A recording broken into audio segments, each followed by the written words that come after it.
반갑습니다. 공사부입니다. 오늘은 수요일입니다. 수요일은 잡학 공부방 시간입니다.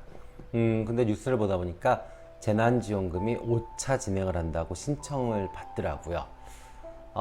그래서 조금 걱정스러워서 이 영상을 제작했습니다. 저는 어떤 정치적 의도를 갖고 이거를 이 영상을 만든 건 아니고요. 또 재난지원금과 상관없이 어마어마한 부자여서 이것을 걱정스러워하는 것도 아닙니다. 단지 그냥 자유로운 사람으로서 또 저의 어떤 노동과 저의 부가가치를 신뢰하는 사람으로서 네, 국가에서 이렇게 돈을 많이 뿌려댈수록 어떤 위험성 그리고 우리가 그 다음에 내야 될 어떤 비용들에 대해서 걱정스러워서 한번 이야기를 나눠보고 싶어서 오늘 주제로 잡아봤습니다. 자, 일단은요, 저는 첫 번째는요, 반대하는 이유. 이렇게 보편적 복지, 그러니까 선택과 집중을 하지 않고 모든 사람들한테 동일한 금액으로 이렇게 뿌려대는 방식의 지원금, 특히 이 재난지원금, 네, 이거에 대해서 반대하는 이유는 첫 번째는요, 비용과 편익의 문제입니다. 예, 일반적으로 우리가 경제를 분석할 때 수요와 공급을 이야기합니다. 이것은 균형을 논하는 거예요. 그런데 효율을 이야기할 때는요, 비용과 편익이죠. 그러면 효율을 높이려고 그러면 어떻게 돼요? 비용을 줄이면 되죠. 그리고 또 비용을 줄일 수 없다면 편익을 늘리면 되죠. 그러니까 자, 편익을 늘리려면 어떻게 돼요? 어차피 비용은 지불해야 된단 말이죠. 예산이 있다면 그 예산을 누구한테 줘야 되잖아요. 그러면 당연히 선별적으로 주는 것보다는 보편적으로 주는 재난지원금 형태가 아니라 선별적인 재난지원금 형태로 줘야죠. 자영업자들, 여행업, 그 다음에 생산업 중에서 타격 있는 업체들 이렇게요. 맞잖아요. 왜 자꾸 돈을 놓고 균형의 논리로 잡습니까? 돈은 효율의 논리로 잡아야죠.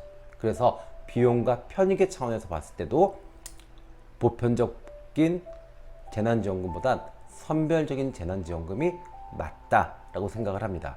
그 다음에 두 번째요. 승수효과요. 케인즈의 이론이잖아요. 자, 비용과 지출을 늘린다. 자, 비용 지출 늘려 정부에서 재정 투자를 통해서 그러면 어떻게 돼요? 돌고 돌아서 분명히 소득이 여러 배로 증가한다라고 이야기를 해요.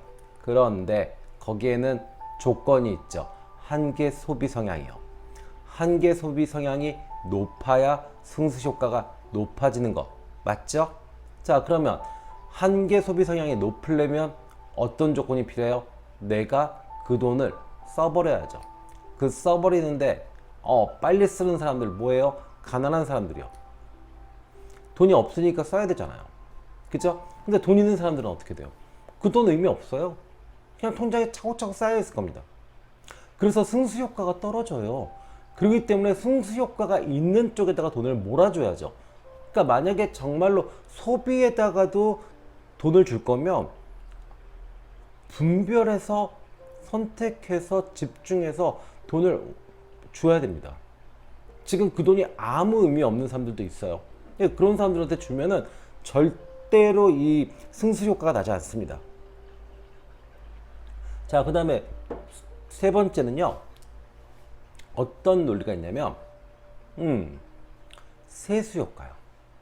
자, 생산자한테 돈을 주면 되고 사업자한테 돈을 주면 되는데 이거를 소비자한테 돈을 줘요. 일반 국민들한테 줍니다. 그럼 어떤 일이 벌어져요? 그 생산자는 원래 자기가 100만 원을 받아야 될 거를 100만 원을 소비자들한테 판매를 해서 받게 되잖아요. 그러면 어떻게 돼요?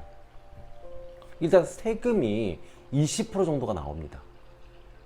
그죠? 부가가치세, 그 다음에 거기에 따른 어떤 소득세 이런 것들이요. 그러면 결국에는 재난지원금의 20%는 다시 가져가게 되는 거예요. 누가요? 국가가요. 너무나도 나쁜 예죠. 그래서 이 유럽은 실제 식당, 실제 여행사, 실제 생산자들한테 돈을 생산 기반, 그 다음에 임대료 지원 차원에서 몇 천만 원씩 지원을 하는 경우도 있고, 또 미국 같은 경우는 아주 적은 규모에서 이렇게 소비자들한테 재난지원금 형태로 지원을 하는 경우가 있어요. 근데 지금 이런 형태로 하게 되면 실제 이 사업자들은 혜택이 그만큼 돌아가지 않아요. 벌써 20%를 뺏기게 되는데요. 그러면 원래 장사가 안 되는데 세금만 늘어나게 되는 거예요. 원래 100만 원씩 매출 나오던 사람, 코로나 이전에 100만 원씩 매출 나오던 사람이 지금 20만 원 나오는데 거기서 지금 세금만 늘어나요. 그러면 이건 더 부담되는 거죠. 네, 그래서 사실은 좀 저는 반대합니다. 그 다음에 네 번째 이유는요, 양적 완화가 사실 조금 걱정스럽죠. 예, 돈이 많이 풀린다는 거. 예, 이거 사실 베네수엘라도 있었고요. 그죠? 베네수엘라가 산유국으로서 아주 잘 살던 나라인데 어떤 그런 보편적 복지, 무상 복지 이런 거를 통해서 나라가 완전히 거지 나라가 됐죠. 국민들은 정말로 괴로워졌고요. 부자들은 다 외국으로 도망갔고요. 예.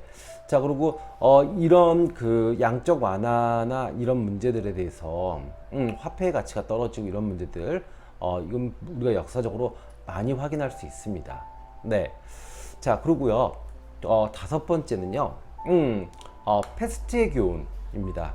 우리가 지금 이 코로나를 어떤 패스트와 비유를 많이 하잖아요. 그죠? 그러면 우리가 패스트가 지나고 난 이후에 어떤 일이 벌어졌느냐. 그래서 아주 유명한 얘기가 있죠. 사람은 죽고 동전은 남았다. 이게 무슨 얘기냐면요. 흑사병 이후에, 패스트 이후에 수많은 농민들이 죽어나가면서 노동력이 부족해졌습니다. 그리고 화폐는 의미가 없게 됐어요. 그래서 초반에 물가가 하락하고 심하게 디플레이션이 왔습니다. 그런데 어느 순간 갑자기 물가가 상승하기 시작해요. 네. 그러면서 사람은 죽었는데 시장에 남아있던 돈들이 돌기 시작합니다. 그러면서 결국에는 인구 대비 화폐량이 많아서 인플레이션이 만들어집니다. 네. 그래서 이 화폐량을 조절하는, 그리고 특히나 이런 어떤 대단히 지금 아직도 코로나가 끝나지 않았어요. 그죠? 이런 상태에서 그 후에 정말 패스트가 끝나고 난 다음에 산자들이 받았던 청구서, 이거를 우리가 똑같이 지금 코로나가 끝나고, 아직도 코로나가 끝나지 않았으니까 코로나가 끝나고 나면 우리는 분명히 받을 겁니다.